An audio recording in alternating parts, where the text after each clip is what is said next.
short wind I shipped all the way from Cheyenne, and he hit Mr. Ludwig in the leg. Put an end to this fracas right now. Butt out of this, wartimer. I ain't quitting until I get my money off that nerf herder. Hey, let's get back here, you stinking polecat.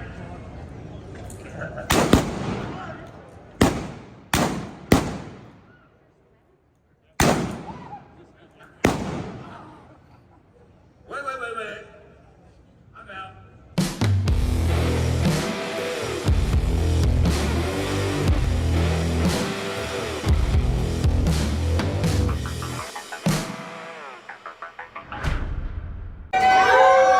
Welcome to Deadwood! Woo! Yeah, welcome to the world famous saloon number 10. Now this is the only museum in the world with a bar in it. I know. Hey, you know that's why I hang out here. I love museums. Geez, tough crowd, huh? Well, anyway, I know why you're all here today.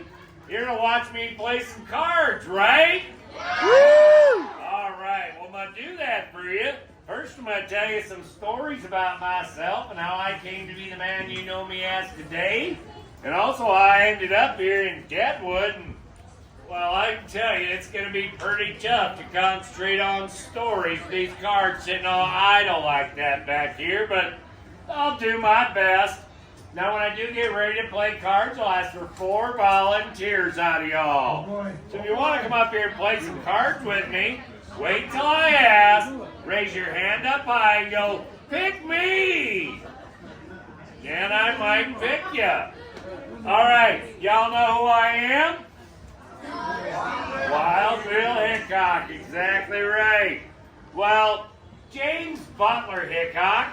Most folks nowadays, they do like to call me Wild Bill. And like I said, I'm going to tell you some stories about myself. May as well start from the beginning. I was born in Troy Grove, Illinois, May 27th of 1837. Quick, how old's that make me? 39, exactly right. Good job. Now, I am going to skip over a little bit because I really don't think you'd probably recognize me until about 1865. The Civil War had just ended. And, well, I did fight during the Civil War. I was a scout, a spy, and a sharpshooter for the Northern Army. But when the war did end, well, just like everybody else, I needed work. So I took off looking for work. I headed west. Oh, I didn't get too far west before I stopped in my first town, a place called Springfield, Missouri.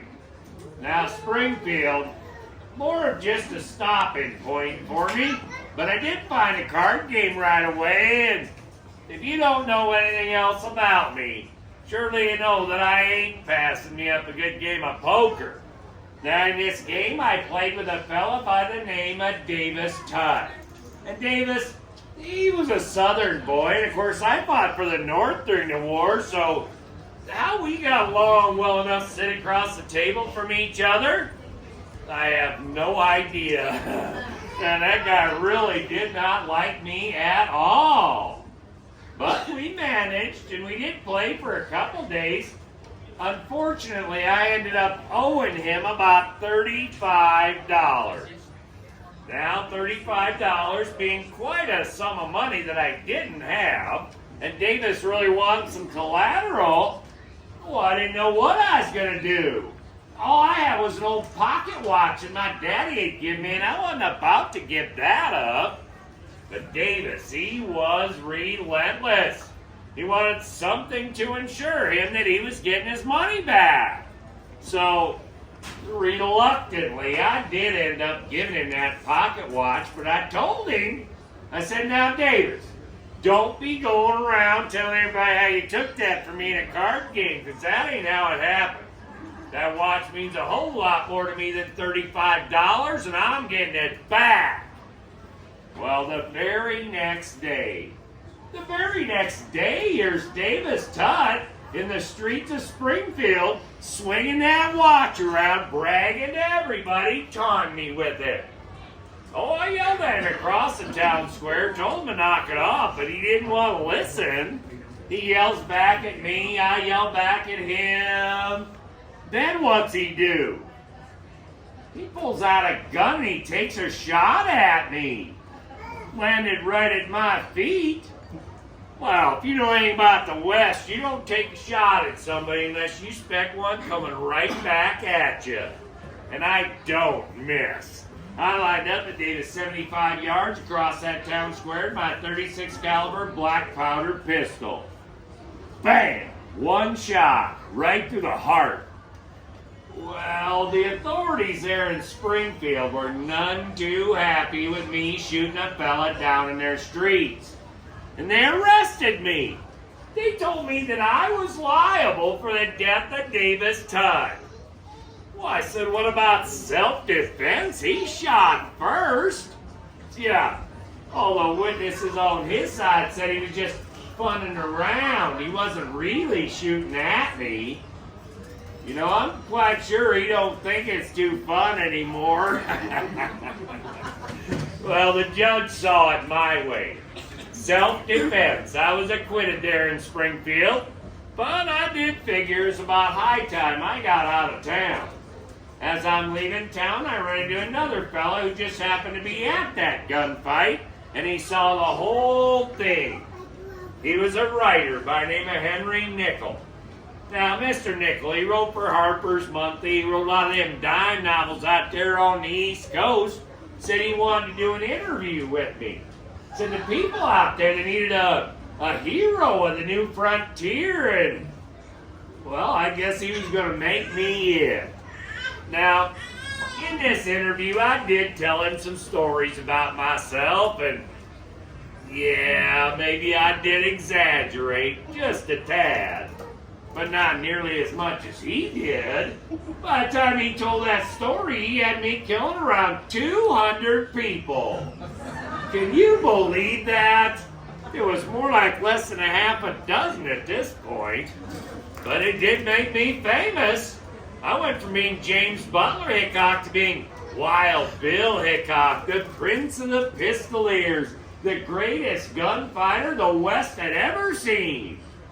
And while the fame was nice, it kind of put a target on my back.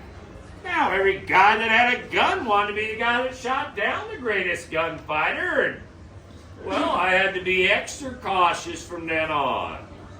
Still needing to get out of Springfield, though acquitted, they were not happy about it. I still needed work, so I took off and I headed west again. I traveled across Kansas doing odd jobs just to survive. I drove a little freight for a while, scouted all over that place, and as I'm out there scouting, I noticed a few things. I noticed a lot of small towns were sprouting up out there. Yeah, it seemed like everybody just kind of headed west on this big land grab, you know? Well, I also noticed a lot of them towns, they didn't have any law in them to speak of. Kind of gave me an idea, maybe I should be a lawman. So that's what I did. And I cleaned up a lot of towns across Kansas, places like Fort Riley, Wichita, Hays City, a couple more, till I ended up in Abilene, Kansas. Now, see, Abilene, it was a rough cattle town. One of the roughest there was. Them cattle drives, they come through there, bring all sorts of outlaws and ruffians with them. They'd shoot up the town, scare the daylights out of the good folks there just trying to make a life for themselves. The people of Abilene, well, they were more than happy when they heard the great Wild Bill Hickok had taken the job as their marshal and was going to clean that place up. I got there, I laid down some new ground rules. Do not bring your guns to town. Certainly don't be shooting them off in city limits. But there was this guy. There's always this guy, right? Yeah, fella by the name of Phil Coe. Phil, he was a Texas cattleman. He bought a bar there in Abilene, and I guess he had a little problem with my authority. See, I was a marshal. I laid down the rules and I enforced them. And Bill, he didn't want to follow the rules. He just wanted to argue with me about them all the time. Day in, day out, every day it was something new with that guy. And, well, I think we all know how them arguments is going to turn out. They're going to come to a head someday, and this one was no different. See, I'm sitting in the saloon early one evening, you know, having a drink, minding my own business, winding down from a long day's work, and I hear this ruckus in the street. People are screaming and hollering, guns are going off everywhere. I run outside to investigate, and who is it? It's Phil Coe and all his friends shooting up the town, scaring everybody. Much like Davis, I yelled at him to knock it off too, but he didn't want to listen either. Pretty soon we got this big shouting match going on, and, well, Phil reaches for his pistol. Big mistake. I'm quicker. I saw him reach for his, reached for mine, drew first, bam, shot him dead right there. But, like I said, he had all those friends with him. And they all had guns too. So I'm by myself. I'm on the defensive. I looked up at them all and I yelled, "Who wants the rest of these?" Nobody said a word. Till I heard somebody yell my name from back in the alley. I turned quick, shot again. Oh, I shot my deputy, Mike Williams. Oh, some of you guys are laughing about it. Let me try that again. I shot my friend, my deputy. Yeah, way too late for that. But thanks anyway. Jeez.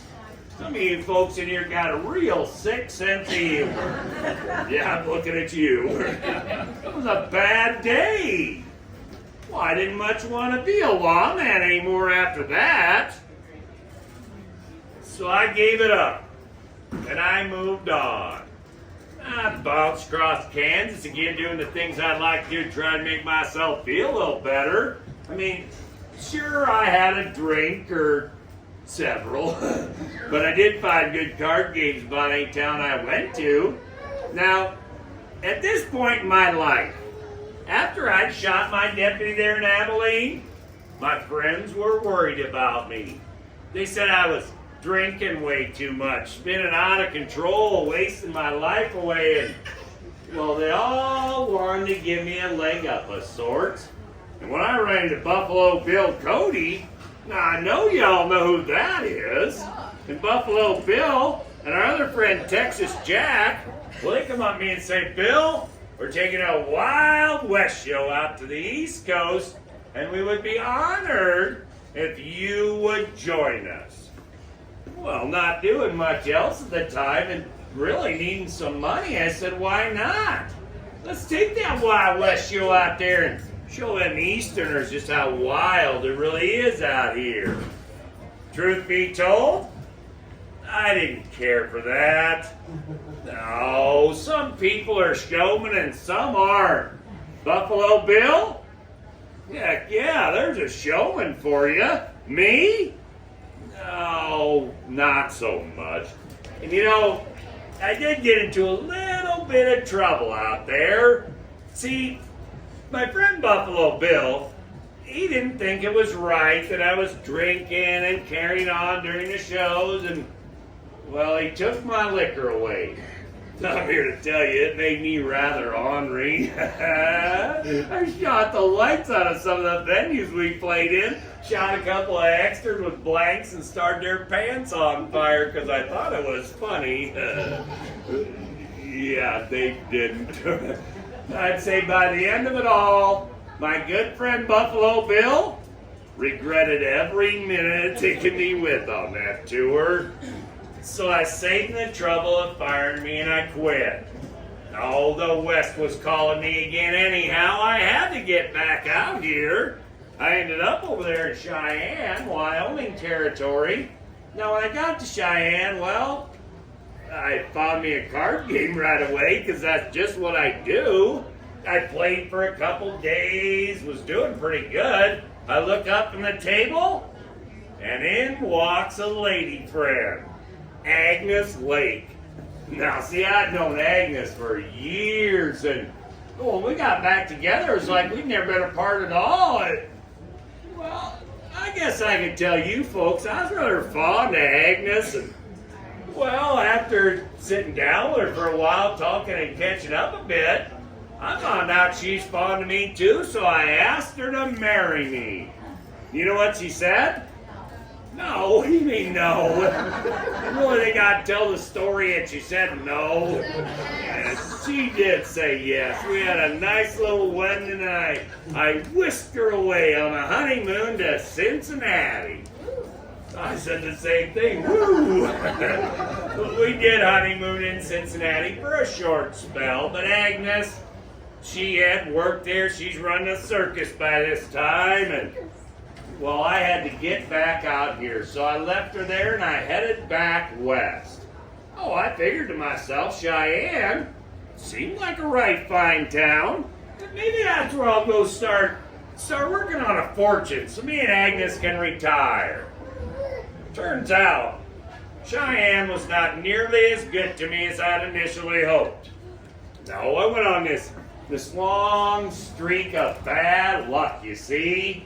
I lost all my money at the card tables. I ended up penniless in the streets of Cheyenne. You know what they did to me? They arrested me. They told me I was a vagrant. They told me to leave Cheyenne right now, or you'll spend the rest of your time here in the jailhouse. Not wanting to spend a whole bunch of time in the Cheyenne jail, I did heed them warnings and I left. As I got to the outskirts of town, I ran into this big wagon train. The biggest one I'd ever seen. I look up front and who's running that thing? None other than my best friend, Colorado Charlie Utter. Do you guys know Colorado Charlie? Oh, come on, you guys. Somebody's got to know him. He's famous. Half the building's named after him. Maybe y'all ought to pick up a book every once in a while. No, Charlie and I, we've been best friends ever since I was a sheriff in Hays City. And when he saw me on the edge of town like that, he got this big grin on his face. He says, "Phil, get on this wagon train with us. Huge gold strike in the Black Hills of Dakota territory. I tell you what, you come with us, I got a gold claim up there. You can work the claim, I'll drive freight back and forth, and we'll split the money 50-50. Well, being as how it was for me there in Cheyenne, that was not a hard decision to make. I hopped that wagon train with him.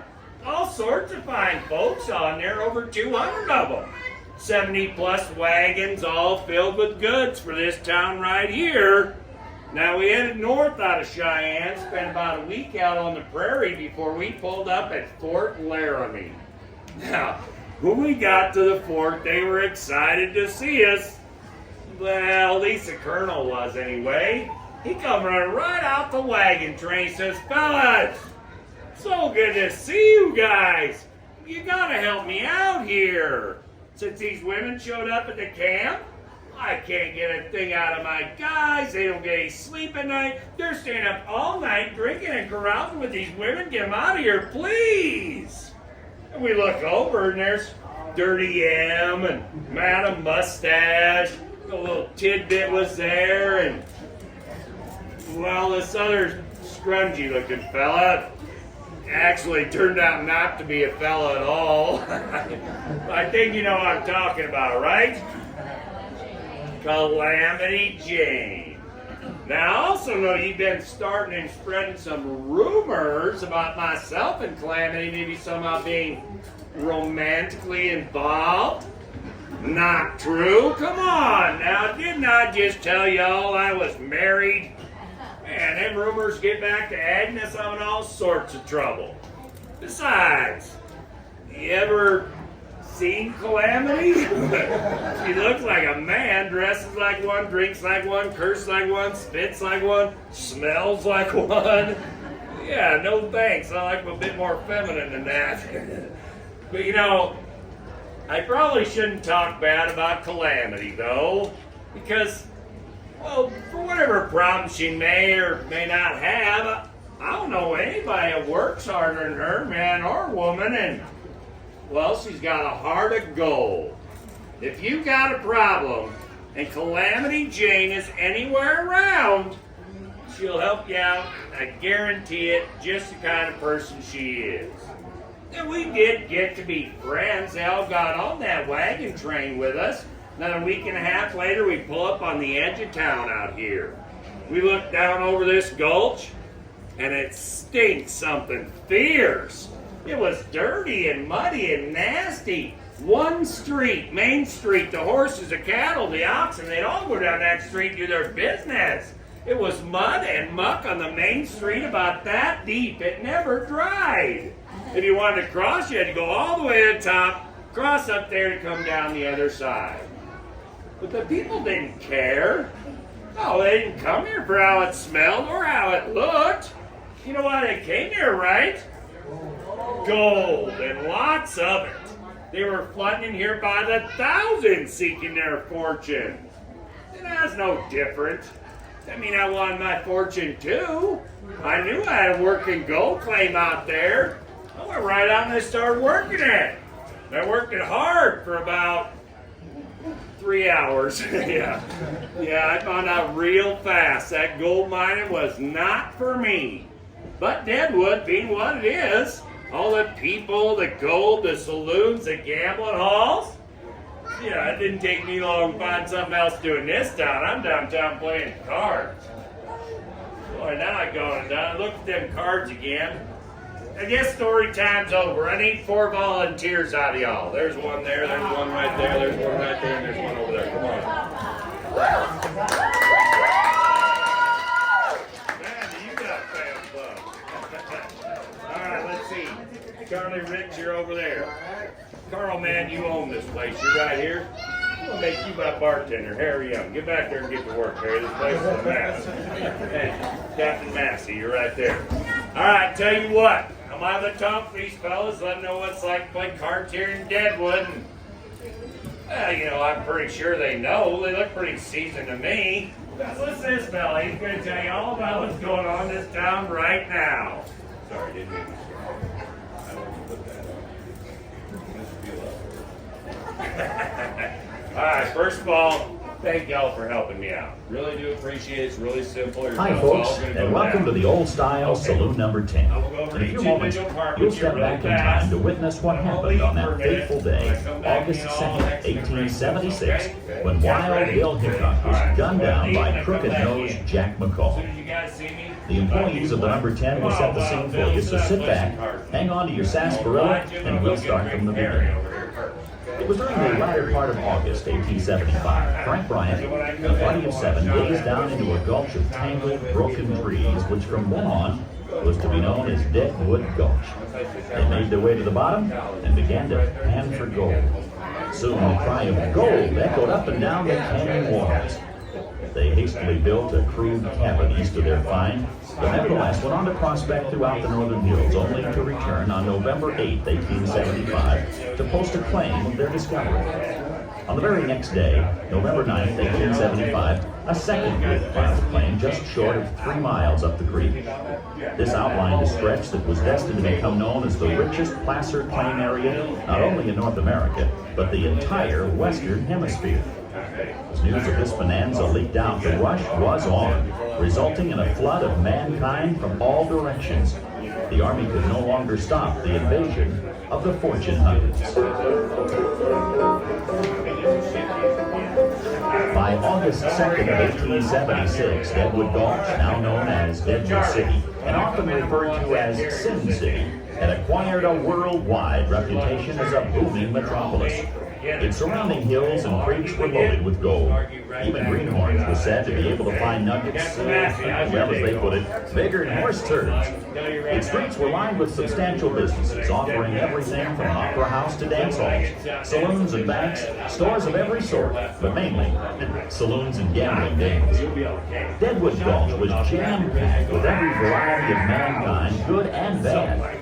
The likes of Wild Bill Hickok, Seth Bullock, Wyatt Earp, Calamity Jane, Colorado Charlie Young, California Joe, and Preacher Smith. Somewhere between 4,000 to 6,000 of them. They came with greed or lust and high ideals, but the frenzied excitement that Deadwood provided well satisfied their pioneer spirits. Two guys named Nuttall and Man couldn't picture themselves seeking their fortune as prospectors, and instead built a house on their placer claim, number 10, which became known as Saloon Number 10. On the morning of August 2nd, 1876, Harry Young was tending bar in the number 10. His hair was greased, as was customary for bartenders and goaltenders. This was essential as part of a method used by bartenders to complete Saloon Number 10, seeking a little poker action. Charlie Rich, a gambler from Cheyenne, Carl Mann, owner from Saloon Number 10, and Captain Massey, a riverboat captain from Missouri, were engaged in a game of draw poker and were quick to invite Bill to join them. That's all we got. Wild Bill's reputation demanded that he be That is exceedingly stuff right there, cautious. Eric. For instance, Thanks, he I think. never liked to sit with his back to the door. Charlie, what are you doing in my chair? And a lively debate I don't between think Charlie so. Rich You and know I Bill sit resulted there, in get an attack out. on Bill's part to get Charlie's chair. Charlie, I'm not messing around with you. Get out of my chair. I'm not moving. Charlie? Nope. Bill was not given his request. Grudgingly, with great hesitation, took the empty chair. But after a few minutes, he stood up. Dang Again, it, Charlie, I asked can't Charlie sit for here. his You chair. know it. Now get out of that chair now. I'm not moving. Bill didn't win this argument either. Fine. And on this I'll take rare your money occasion, and he I'll settled take your down, chair, sitting with his back to the door. What's the matter with this Wearing guy, a sword Carl? kept Bill alert. God, you been that way all He was day? a left-handed drinker, leaving his right hand free to handle his pistol. I better get some money. Can I As get unpredictable as $15 card from games Harry? are, Bill found himself quickly losing to Massey, who lost to Bill the night Leave me all before. out here just a couple minutes. Bill asked Harry for $15 You worth of dealt your pocket best. checks. Bet him up. Harry brought them over to Bill and returned to the bar. 3 times it? I'm gonna make it 6. Stick around for 6, Carl. Soon, a shifty drifter known as Jack McCall entered the saloon. Bill quickly turned while drawing his gun. Come on. Recognizing McCall as a newcomer to town, he greeted him with a friendly, Howdy, Jacks.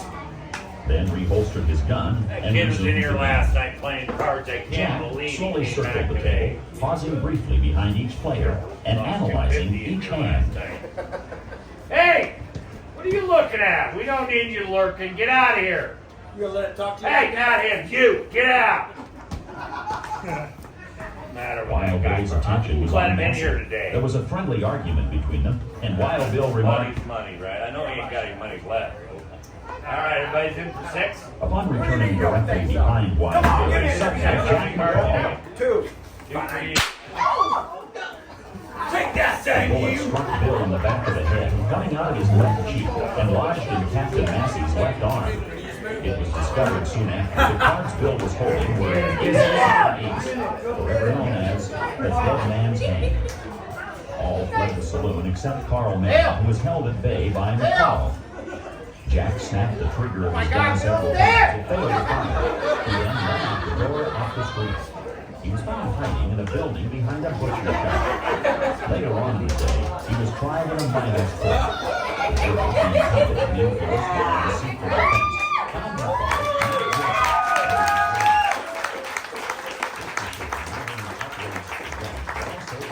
McCall left the camp in haste. Upon reaching supposed safety in Wyoming, he began bragging of his ennobled deed. He tracked McCall down, arrested him, and sent him to Yankton to be tried again in Dakota Territory. It was determined, since the first trial was held in Indian Territory, that it was not legal. McCall was found guilty and hung for his cowardly crime. He was buried in an unmarked grave on the edge of town. Later, as the town grew, the cemetery was moved. As the coffins were opened, one corpse was found with a rope around its neck. It was easily identified as Jack McCall, the assassin of Wild Bill.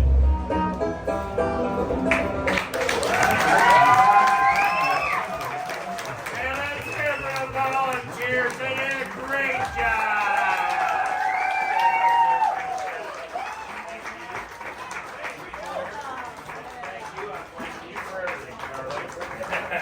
Hey, we'll be up here for a little while. If you guys like a picture with me or Jack over here, come on up. Don't be shy. Hey, not a spitches. Do not spit next. Hey, Deadwood allowed to be on the streets again. 6 o'clock with all different gunfights for you. Right down in front of the Wild Bill Bar. Hope to see y'all there. Have a great day, everybody.